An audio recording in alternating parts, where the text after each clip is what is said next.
Hi friends, my name is Rachel and I'm one of the GIA graduate gemologists here at BriteCo. Today I'm here to talk to you about sustainable jewelry and what it is. Sustainable jewelry is going to have three main aspects to it.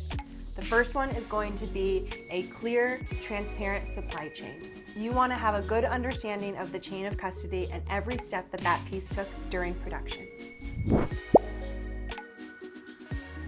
Number two, whether that piece was made from fair trade or recycled materials. This applies to both gemstones and the precious metals that were used. And thirdly, if the place that made it practices ethical working conditions and low impact processing. Thank you guys so much for joining me today. We'll see you next time.